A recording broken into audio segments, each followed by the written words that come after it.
Hello dear ladies and gentlemen, and in this video I'm gonna show you a crucial game of 6th round of Sinquefield Cup that takes place in state of Missouri in United States of America, a game between 19-year-old American chess prodigy Hans Niemann and current Sinquefield Cup leader Wesley So. And what happened in this game you will know in this recap. Hello my dear chess friends, Hans Niemann played with white pieces. Wesley So respectively played with black, and Hans Niemann opened this game with king's pawn move e2 to e4, and Wesley responded symmetrically e7 to e5, knight f3, and Russian opening or Petrov defense from Wesley's side. Wesley usually chooses some Ruy Lopez opening, but here Petrov defense.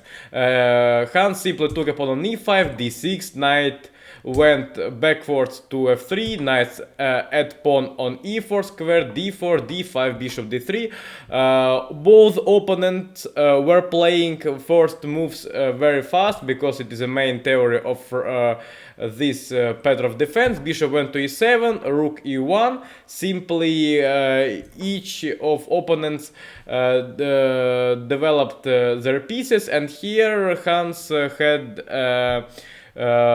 choice from different continuations. He could play knight c3, knight d2, also knight e5 is maybe not the best possibility, but also it is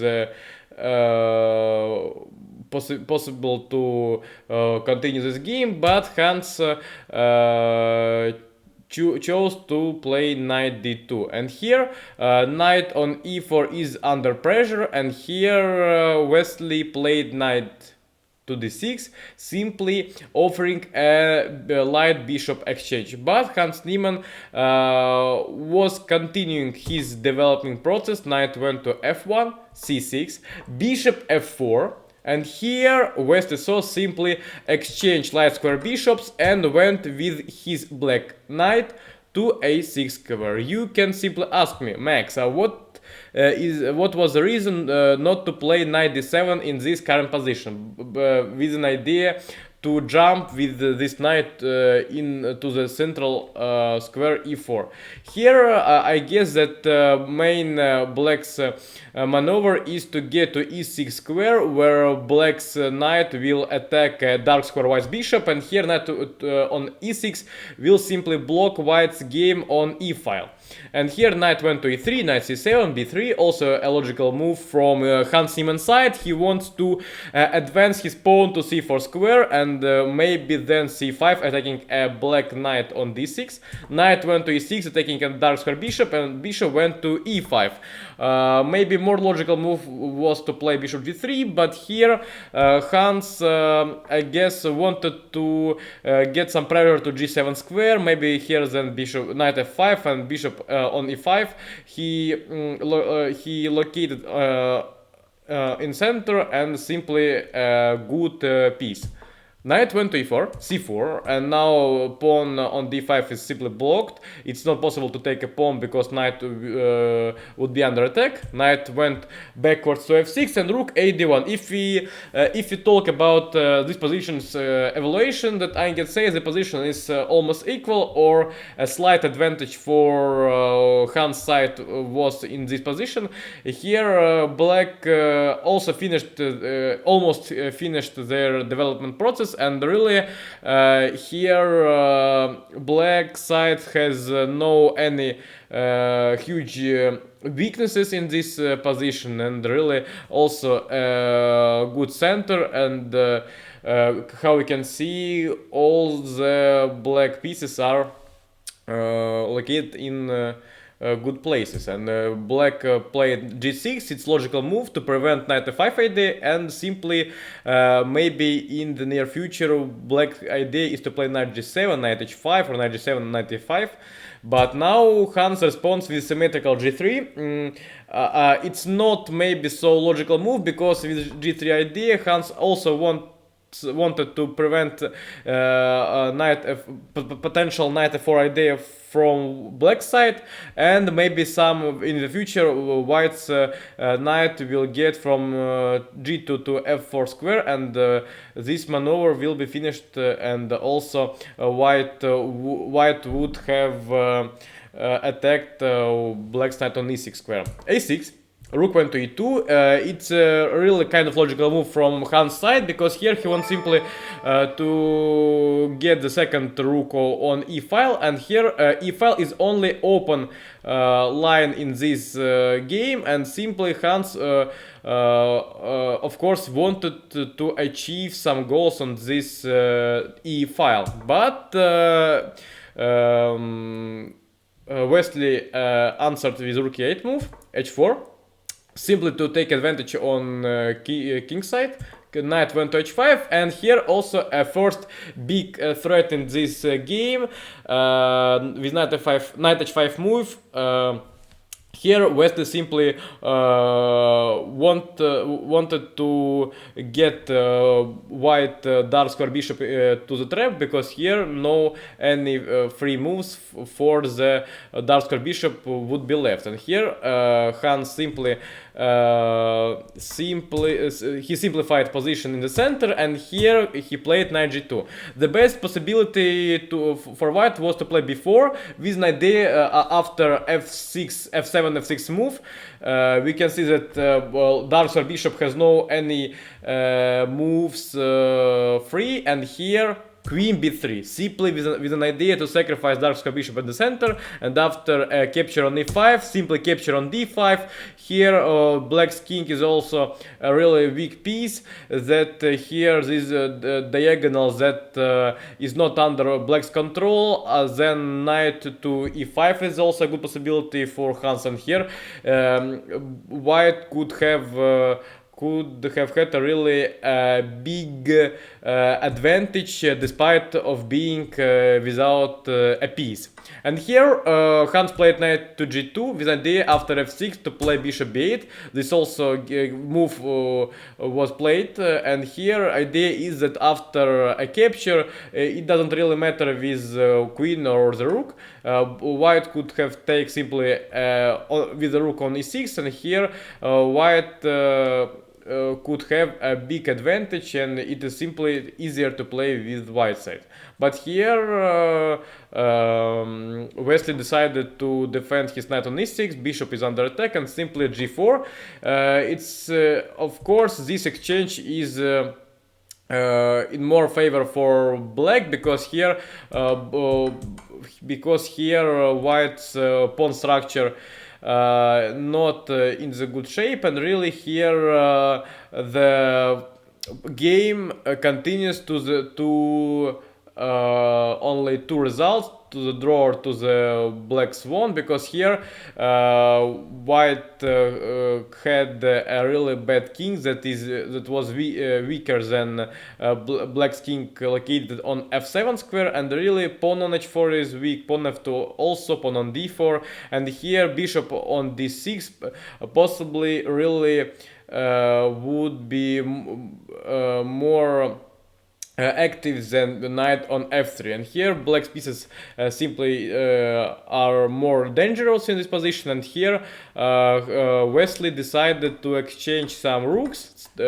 Queen went to g4 with check, king f1, king took on e8, the rook, and here if we talk about an evaluation, here black was continuing to play for the win. Of course, the bishop on d6 is much more active piece than knight on f3.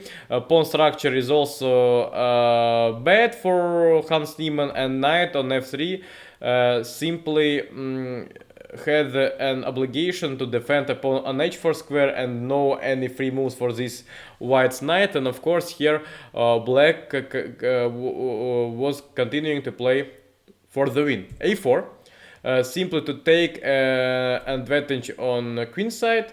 King went to f7, queen e3, bishop f4, queen returned to d3, queen h3 check, king e2, king returned also to f1, queen e4, and here simply Wesley speculated on this queen exchange. Of course, it's not possible to take with white, because after this capture and after some f5 move here, black's position is simply totally, from strategical point of view, is simply won, because here it's no any reasons to possibilities to defend this pawn, and these 3 pawns on king side will get a big advantage for black.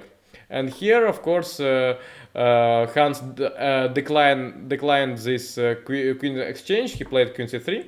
Bishop went backwards to d6 square. And here, king g2 is inaccuracy from Hans' side. The best move was to play knight e1, despite that the pawn on h4 is under attack, because after pawn capture and after queen c8, white has a sufficient queen activization, and simply here the pawns, the queen side will be lost, and from this moment already black's side would play for the draw. And here king went to g2, queen g4, king f1, king e7, knight went backward to g1 square, queen f5, and queen went to e3 check. King is now under attack, and queen e4. And here was a critical mistake, critical blunder from Hans' side. The best possibility was to play knight e2, simply to activate his light piece. And for example, if black could have taken on e3, simply capture, simply exchange, king goes to g4 square, and here no any reasons how to play with black pieces for to the win.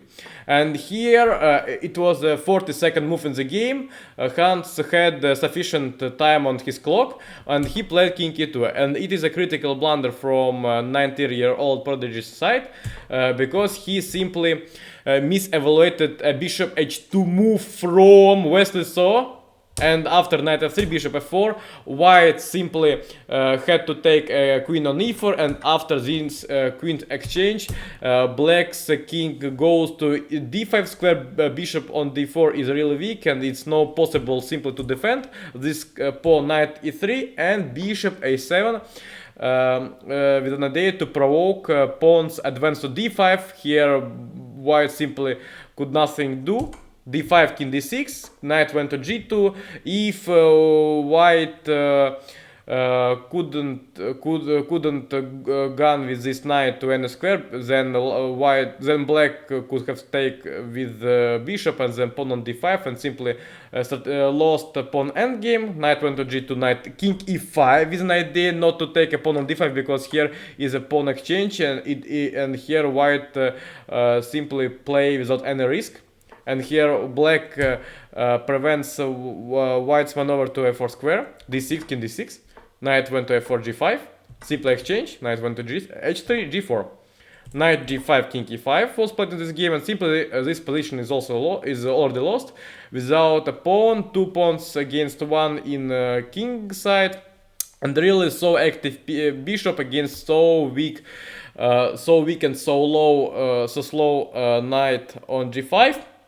Knight went with a check to f7 square, but here really after a couple of moves, after king f4, simply Hans Niemann resigned, because he simply he couldn't take bishop on f2, because after e3 check, simply king goes to g3 and pawn goes to the queen, and simply here resigned, because without 2 pawns, position is simply lost, and no any ideas to save this position. And so it is a first loss Hans Niemann of the Sinquefield Cup. So now Hans Niemann has won 2 games against Herman Medvedev and Magnus Carlsen, and he loses in the 6th round of Sinquefield Cup in United States of America. And we'll see what will be in the next 3 rounds and how Hans Niemann will finish this tournament. Please leave your comments below this video in commentaries. I will of course check, and don't forget about to subscribe to this Max Chess channel, and see you soon in the next videos.